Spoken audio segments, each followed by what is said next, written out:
नमस्कार बंधुरा रूपास लाइफस्टाइले आपनादेर स्वागत जानाई। आज के आमी पाबदा माछ दिए सर्षे बाटा रान्ना करब। सेइजन्य पाबदा माछगुलोके भालो करे केटे नुन हलुद माखिए रेखे दिएछि। एखाने आमी निয়েছি सादा सर्षे कालो सर्षे भालो करे धुए निয়েছি, निये छाकनिर मধ্যে छेके निয়েছি আর কাঁচা লঙ্কা রয়েছে আর আমি কিছুটা নুন নিয়ে নিয়েছি। এটাকে আগে আগে শুকনো করে বেটে নেব, তারপরে সামান্য জল দিয়ে বাটবো। একটু নুন দিয়ে সরষেটা বাটলে তাহলে আর তেতো হয় না। আর এখানে নিয়েছি ধনেপাতা কুচি। এবার আমি রান্নাটা শুরু করছি। মাছগুলোকে আমি এবার ভেজে নিচ্ছি। সেজন্য কড়াইয়ের মধ্যে আমি তেল গরম হতে বসিয়ে দিয়েছি। এবার এক এক করে মাছগুলোকে আমি ভেজে নেব। এই মাছগুলো কিন্তু খুব ছেটে, সেই জন্য ভাজার সময় সাবধান।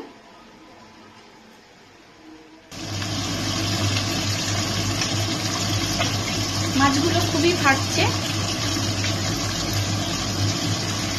এরকম ভাবে আমি সবকটা মাছ ভেজে নিচ্ছি।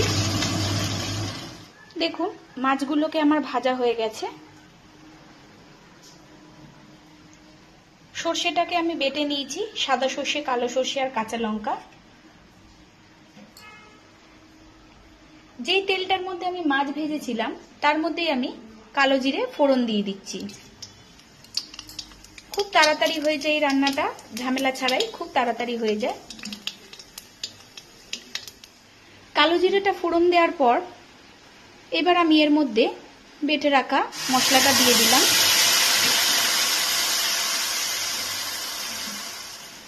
মশলাটা ঢেলে দেওয়ার পরে আমি এর মধ্যে সামান্য নুন দিয়ে দেবো, কেননা যখন আমি মশলাটা বেটেছি তার মধ্যে আমি নুন দিয়েছিলাম, সেই জন্য অল্প একটু নুন এর মধ্যে দিয়ে দিলাম। হলুদ গুঁড়ো হাফ চামচ, সামান্য একটু চিনি এর মধ্যে দিয়ে দিলাম।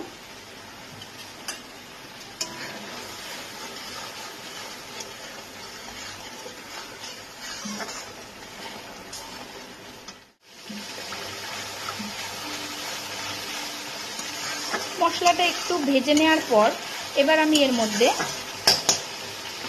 পরিমাণ মতো জল দিয়ে দিচ্ছি। খুব তাড়াতাড়ি হয়ে যায় এই রান্নাটা, মাছটা ভাজতে যা একটু সময় লাগে। মশলার বাটির মধ্যে আমি জল নিয়ে ওই বাটিতে আমি এক বাটি জল আমি এর মধ্যে দিয়ে দিলাম। খুব সহজেই রান্নাটা হয়ে যায়, খেতেও খুব ভালো লাগে। দেখুন সর্ষে বাটাটা আমার ফুটে গেছে, সর্ষে বাটার ঝোলটা। এবার আমি এর মধ্যে এক এক করে মাছগুলোকে দিয়ে দিচ্ছি।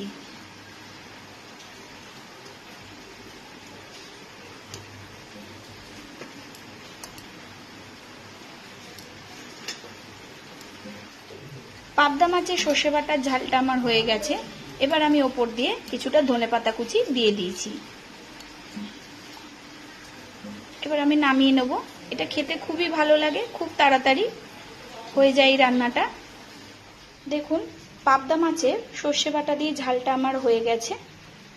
আমি ওপর দিয়ে কিছুটা ধনেপাতা কুচি, গোটা কয়েকটা কাঁচা লঙ্কা এর মধ্যে দিয়ে দিয়েছি। এটা ভাতের সাথে খেতে খুবই ভালো লাগে। আমি যেই রকম ভাবে করলাম সেই রকম ভাবে একবার করে দেখবেন, খেতে খুবই ভালো লাগবে। আর ভালো লাগলে আমাকে কমেন্ট করে জানাবেন যে আমার এই রান্নাটা কেমন হয়েছে। একটা লাইক করবেন আর আমার চ্যানেলটি সাবস্ক্রাইব করে আমার পাশে থাকবেন। পাবদা মাছের সর্ষে বাটার ঝালটা খুব তাড়াতাড়ি আর সহজ পদ্ধতিতে হয়ে যায় আর খেতেও খুব ভালো লাগে। খুব কম সময়ে এই রান্নাটা হয়ে যায়। দেখুন খেতে খুবই ভালো লাগে।